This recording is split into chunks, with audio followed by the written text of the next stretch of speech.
Franci! Janez!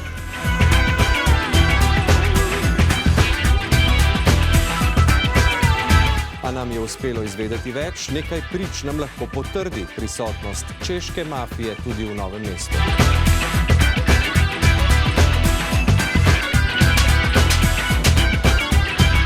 Volno! Volno!